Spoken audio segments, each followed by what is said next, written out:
Mirai Nikki, I mean Darwin's Game, seems to be the apparent frontrunner of this season. It's a survival action shonen where a bunch of people are forced to hunt and kill each other while using their special abilities.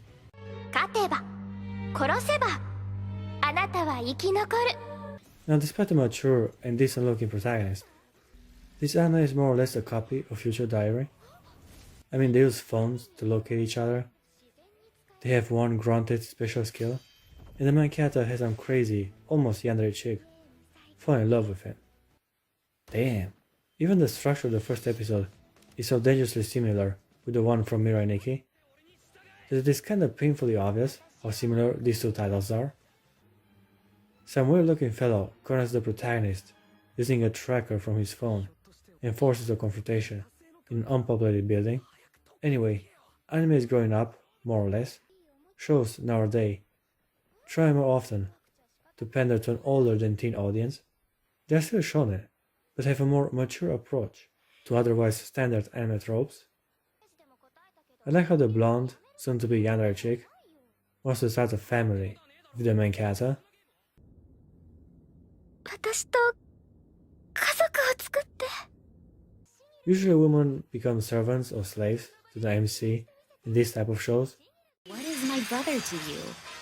He is my gracious master and I am his devoted servant But here, she wants the family. Hot girl that protects and provides for you, that also wants to raise your children, is something someone around my age would want. Moving on.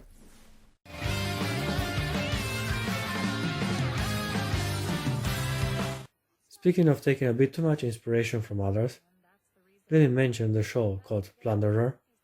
We are dealing with an action, fantasy, ecchi shonen, which is the best kind of anime, in my opinion, especially the ecchi tag.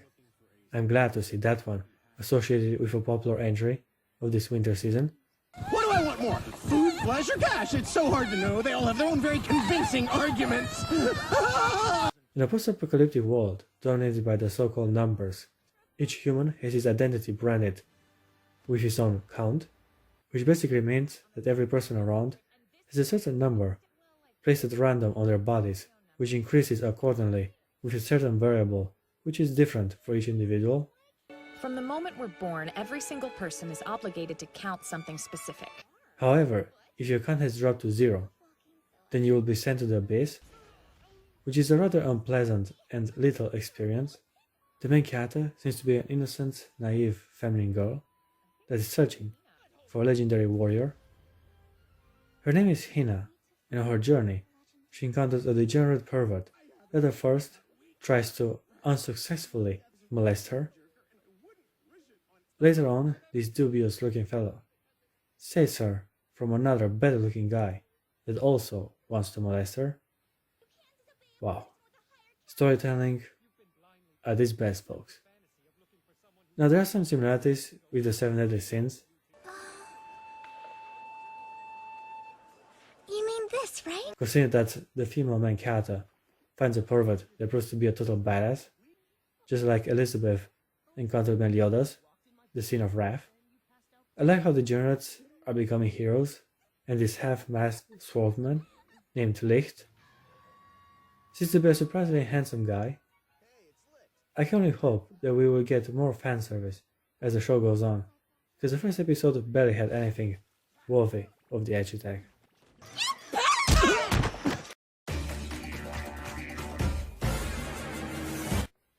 Come Together to the Satan Academy is the closest thing we have to a harem anime this season. It has all the elements to be considered one, except for the harem tag, which is frustratingly missing from its description. We're dealing with the unusual premise of having a teenage boy study in an all-animal academy. Fortunately, most females here seem to only be in their furry forms, while most males appear to have complete animal form.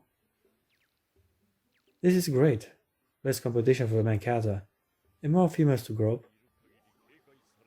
Now, I am mostly only into catgirls, so this was a bit too much furry heaven for me to handle, but considering the abundance of attractive girls surrounding the protagonist, I find myself enjoying this title as well.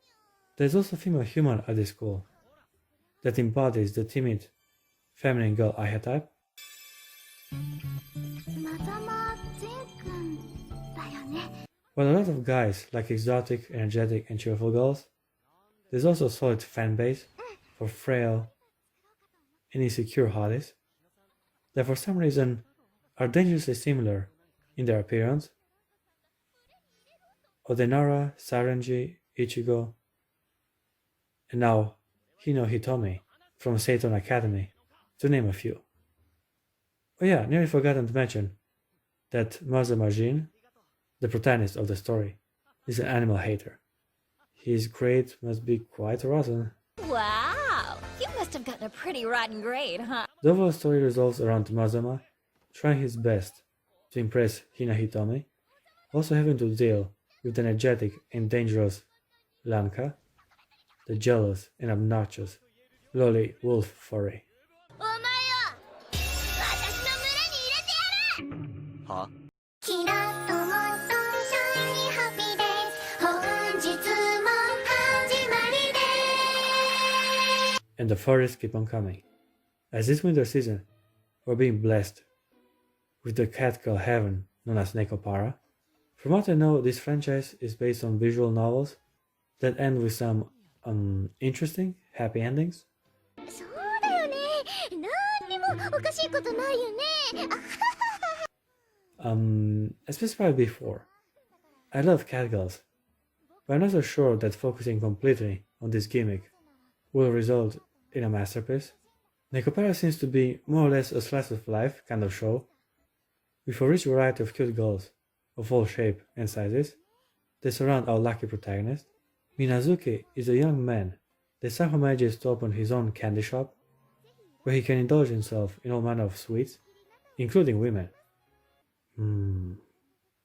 But upon moving out, hidden among his things, were two of the cat girls that his family had been raising, more specifically the one illustrated on the anime cover, that also seemed to be the main love interest. They are called Chocola and Vanilla, because one is a brunette and the other one has white hair. Yeah.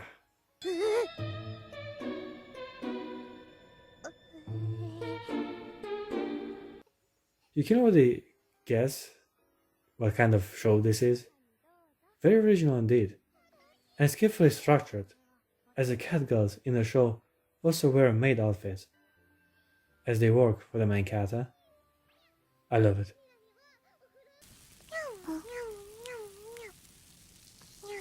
ショコラ、そうじゃない。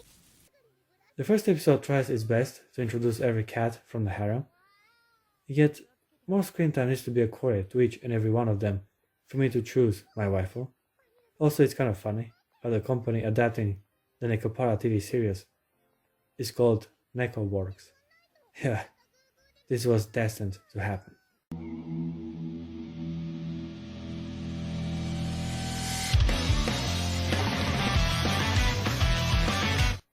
Kyoku Suiri is one of those shonen titles that are dangerously close of becoming some lame shoujo romance anime. Give me the benefit of the doubt. I really enjoyed the first episode. It has some well integrated supernatural horror elements that work rather well with a romance between a lolly and a rather attractive and powerful guy. Come on, this dude is way too handsome and fit to be the protagonist of the story, which is why we seem to follow Iwanaga, a 17-year-old girl that 6 years ago was abducted by yokai for 2 weeks and became their god of wisdom, a mediator between the spirit and human world. In exchange for her powers, she had to sacrifice her right eye and left leg.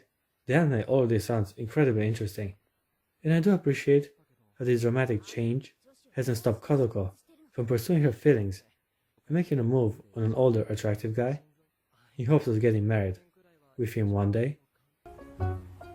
私と結婚を前提に付き合いませんか？ Despite being a mediator between yokai and the mortal realm, she's also determined to enjoy a human life as well. Now that is dedication. これがこれが一目惚れというやつか。 I like this chick. She has her priorities straight and does not waste a moment in confessing her feelings to Kuro Sakuragawa, the lucky man she is willing to marry. However, she quickly realizes there is something more to Kuro than a simple, pretty face and slender body. 私の目から見れば、クロウさんはイケメンの類です。 Apparently, he's in possession of some unworldly abilities in combating hostile yokai. With this knowledge, Kozuko asked for his help in solving various issues presented by the supernatural, while also hoping that her newfound partner will eventually accept her feelings. さあみんな一緒に Wasn't sure about recommending this one, because it looks like a piece of shit, but since it's an ecchi, I can't stop myself but also mention Ihuzoku reviewers. This is a weird anime, kinda like Panty and Stockings. It contains childish, vulgar humor and a substantial amount of fanservice. But at its core, it is a comedy, I guess. We have three main characters that debate each other on what type of girl is best. Bear in mind that in this world, numerous mythical creatures take human form and present themselves as seductive females, proving to be tough competition to the elf and human girls we're used to. Won't linger too much on this one, as I'm not expecting Shakespeare out of this mess, but I will at least mention that I like the older protagonist and his preferences are the best. He knows what to look for in a woman. Before I talk about my last recommendation, I gotta also mention that a certain scientific railgun is getting a third season. Not necessarily a fan of the franchise. I mean, it has lesbians, so I'm willing to give it a try. But otherwise, not really my first option to watch. The anime does have amazing animations though, and the franchise is pretty successful and popular overall.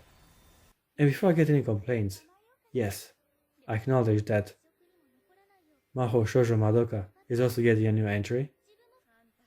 What I enjoy the most about this anime is its art style and design for the enemies our magical girls have to face.